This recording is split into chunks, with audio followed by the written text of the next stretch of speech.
বড় কষ্ট লাগে আমার বড় কষ্ট লাগে। খারাপ সেন্স নেবেন না, যারা ইসলাম ধর্মের মানুষ আছেন আমাকে ভুল বুঝবেন না।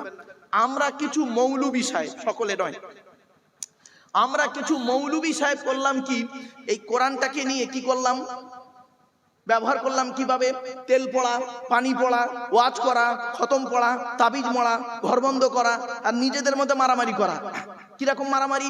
গোল টুপি, লম্বা টুপি, চেরা জামা, ফাড়া জামা, তবলিগ, ফুরফুরা, বেরেলি, ওয়াহাবি, জামাতে ইসলামী, আহলে হাদিস, বুকে হাত বাঁধা, নাভির নিচে হাত বাঁধা, জোরে আমিন বলা, আস্তে আমিন বলা, 20 রাকাত তারাবি, 8 রাকাত তারাবি, মোনাজাত করা না করা, কিয়াম করা না করা, দোয়া করা না করা, এ ওর বলে কাফের, ওর বলে কাফের। ঠিক না বেটি? কোরআন কিন্তু এই জন্যই আসে নাই। আপনারা কোরআন থেকে কি নেবেন বলুন? ভৌত বিজ্ঞান নেবেন, কোরআনে আছে। জীবন বিজ্ঞান নেবেন, কোরআনে আছে। জিওগ্রাফি, ভূগোল নেবেন, কোরআনে আছে। কি নেই কোরআনে? সবই রয়েছে ওর ভিতরে, কিন্তু আমরা সেটাকে পড়তে পারিনি, গবেষণা করতে পারিনি। এজন্য আমি আপনাদেরকে অনুরোধ করছি, আপনারা কোরআন পড়ুন, পড়লেই দেখবেন শুরু থেকে শেষ পর্যন্ত পড়ুন, এবং এটাও পড়বেন সাথে সাথে আপনাদের অনুরোধ করে বলে যাচ্ছি, এই বাক্যটি কোথায়, কোন অবস্থায়, কোন কারণে অবতীর্ণ হয়েছে ভুলভাল মানে করবেন না, তাহলে ফেঁসে যাবেন। আগে জানতে হবে হিস্ট্রিটা জানতে হবে। এই আয়াতটা কোথায় নাজিল হয়েছে, অবতীর্ণ হয়েছে, কাকে কেন্দ্র করে অবতীর্ণ হয়েছে, সেইটা জানতে হবে। সেইটা না জানলে বাস্তবের সঙ্গে মেলাতে গেলে আপনি একে অপরকে কটূক্তি করতে করে বসবেন। এজন্য কোরআন পড়তে গেলে আগে ওই বাক্যটার ওই ইতিহাসটা জানতে হবে, প্রেক্ষাপটটা জানতে হবে আপনাকে আগে। এই আয়াতটা কোথায় নাজিল হয়েছে, কাকে কেন্দ্র করে নাজিল হয়েছে জানতে হবে। যেমন একটা উদাহরণ দিচ্ছি আপনাদেরকে, শুনুন। হযরত মুহাম্মদ সাল্লাল্লাহু আলাইহি সাল্লাম তিনি একদিন মসজিদে বসে আছেন। আমার ভাষা আপনারা বুঝতে পারছেন? হ্যাঁ, হযরত মুহাম্মদ সাল্লাল্লাহু আলাইহি সাল্লাম একদিন বসে আছেন মসজিদে, শুনে নিন। তো বসে আছেন, এমত অবস্থায় তৎকালীন যুগের মদিনার সবথেকে ধনী লোক, প্রচুর টাকার মালিক ছিলেন, লোকটার নাম ছিল আমর জামুহ রাদিয়াল্লাহু তাআলা আনহু। নবীর একজন সাহাবী, প্রচুর টাকার মালিক ছিলেন। তো উনি নবীজি বসে আছেন, এমত অবস্থায় আমর জামুহ তিনি আসছেন। তখন পাশে যিনি বসেছিলেন তিনি বললেন, হে রাসূল, হে নবী, ওই দেখুন এলাকার সবথেকে ধনী লোকটা আপনার কাছে আসছে। নবীজি বললেন, ওকে আসতে দাও। তো উনি এলেন, আসার পরে এবারে নবীকে বলছেন, হে নবী, সালাম দিলেন। নবীজি বললেন, বসো। তখন নবীজিকে উনি বলছেন, হে নবী, সৃষ্টিকর্তা আমার অনেক টাকার মালিক করেছে, প্রচুর টাকা দিয়েছে সৃষ্টিকর্তা আমাকে। তখন নবী বললেন, আলহামদুলিল্লাহ, আল্লাহ যাকে চাই অর্থ দেয়, যাকে চাই গরিব বানায়, তারই ইচ্ছা। কি জানতে চাইছো বলো? তখন উনি বললেন, হে নবী, আপনি যদি একটু দয়া করে বলে দিতেন, মরে যাওয়ার আগে টাকা পয়সাগুলো কোথায় যদি ব্যয় করতাম আল্লাহ খুশি হবে, তাহলে মৃত্যুর আগে টাকা পয়সা সেই জায়গায় ব্যয় করে চলে যেতাম। আচ্ছা, প্রশ্নটা ভালো না খারাপ? ভালো। উনি প্রশ্ন করে বসে আছেন, সঙ্গে সঙ্গে সৃষ্টিকর্তা জিবরাইল নামক দূতকে পাঠিয়ে দিলেন, আর ওই ব্যক্তিকে কেন্দ্র করে কোরআনের এই বাক্যটি অবতীর্ণ হলো, নাজিল হলো, অবতীর্ণ হলো। কি?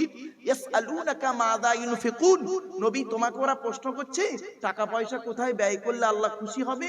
কুল মা আনফাকতুম মিন খায়রিন ফালিল ওয়ালিদাইনি ওয়াল আকরাবিন, নবী তুমি বলে দাও টাকা পয়সাগুলো সর্বপ্রথম তোমরা তোমাদের বুড়ো বুড়ি পিতামাতার পিছনে ব্যয় করো, আল্লাহ খুশি হয়ে যাবে।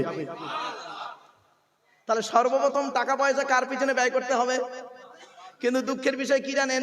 বাপের কষ্ট করা টাকায় ছেলে এমএ পাস করলো, মায়ের গহনা বেচা টাকায় ছেলেটি বিএড পাস করলো, এমএ বিএড করে এসএসসি পরীক্ষা দিয়ে চাকরি পেলো, চাকরি পাওয়ার পরে নিউ টাউনে বা রাজারহাটে একটা ঘর ভাড়া করে থাকলো, বউ আর বাচ্চাটাকে নিয়ে ঘর ভাড়া করে আছে, আর দেশের বাড়িতে বাম্মাকে ওষুধ কেনারও পয়সা দেয় না। মনে রাখবেন, অনেক সন্তান এমন আছেন, শিক্ষিত মানুষ এমন আছেন, নিজের মায়ের ওষুধ কেনার পয়সা দেয় না, শাশুড়িকে হজে নিয়ে যাচ্ছে। ঠিক না বেটি? আজীব। আরে এডুকেশন কাকে বলে? What is the definition of education? E D U C A T I O N, এক একটা লেটারের এক একটা গুণাগুণ আছে, তবেই তাকে এডুকেশন বা শিক্ষা বলে। ই থেকে ইগার্ডি, ডি থেকে ডেভেলপমেন্ট, ইউ থেকে ইউনিভার্সাল, সি থেকে ক্যাপাবিলিটি, এ থেকে অ্যাক্টিভ, টি থেকে টলারেন্স, আই থেকে ইন্টেলিজেন্ট, ও থেকে ওবিডিয়েন্স, এন থেকে ন্যাচারাল। এত গুণে গুণান্বিত বস্তুকে বলা হয় এডুকেশন বা শিক্ষা। যাকে তাকে শিক্ষা বলে না। শিক্ষাটা নেবে কে? যে নেবে তাকে বলা হয় স্টুডেন্ট। Who is student? কে স্টুডেন্ট? স্টুডেন্ট কাকে বলে? Who is student? কে?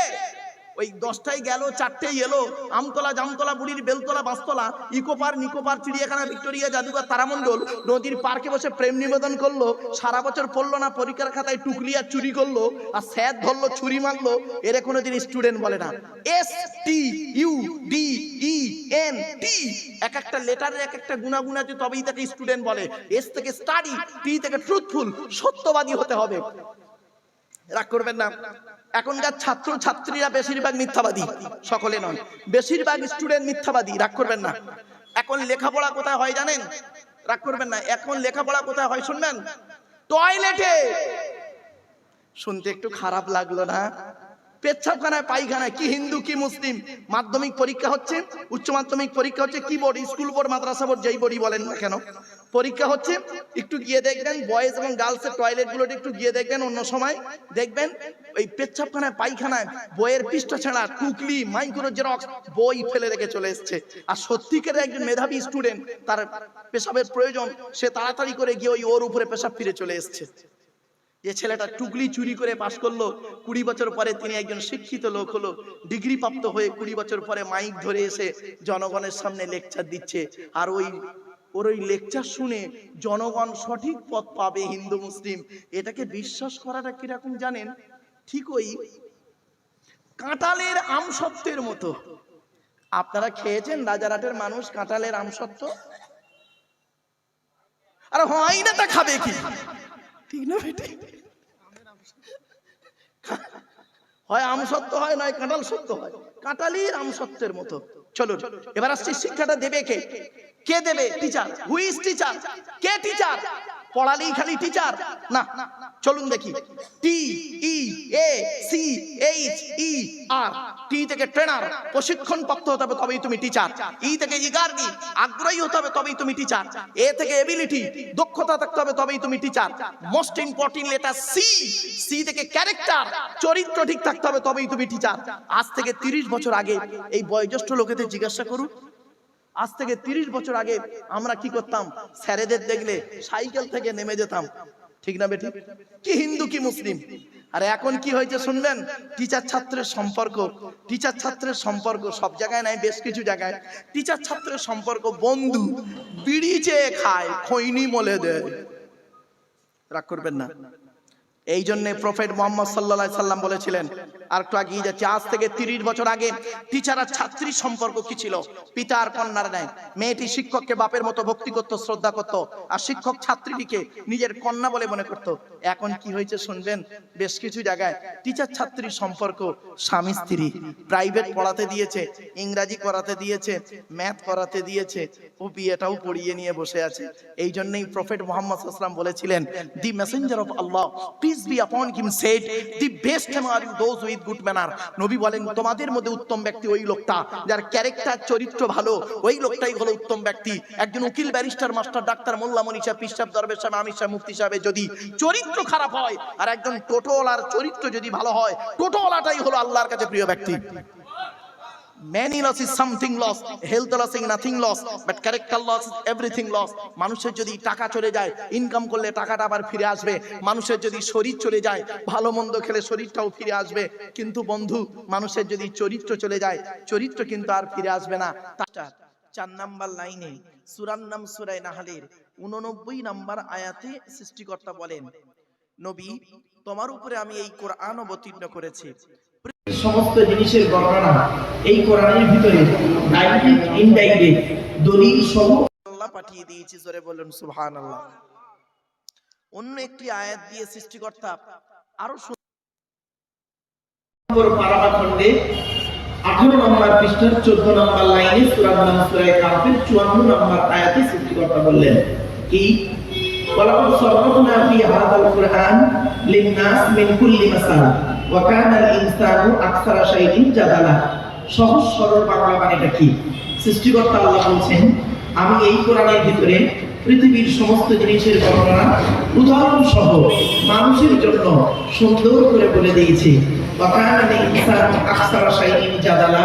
বেশিরভাগ মানুষ এই কোরআন বোঝে না, বেশিরভাগ মানুষ এই কোরআন বোঝে না, না বুঝে নিজেদের মধ্যে মারামারি ঝগড়ায় লিপ্ত হয়, ঠিক না? ঠিক একদম কোরআনের বাস্তব কথা আজকে মিলিয়ে দেন। তাই আজ আমি আপনাদের কাছে আলোচনার শুরুতেই অনুরোধ করবো আপনাদেরকে, এলাকার জ্ঞানী গুণী বুদ্ধিজীবীদের কাছে আমার একান্ত আবেদন নিবেদন, জাতি ধর্ম বর্ণ নির্বিশেষে সকলের কাছে আমার করজোড়ে নিবেদন, আপনারা দয়া করে মেহেরবানি করে একটু আসেন। আর বিশেষ করে আমি অনুরোধ করবো জলসা কমিটিকে, ভাইরা কমিটি ভাইদের কাছে আমার অনুরোধ, আমার সনাতন ধর্মের ভাইরা যারা এসেছেন বা আসছেন তাদের একটু বসার ব্যবস্থা যদি একটু করতেন অত্যন্ত ভালো হতো।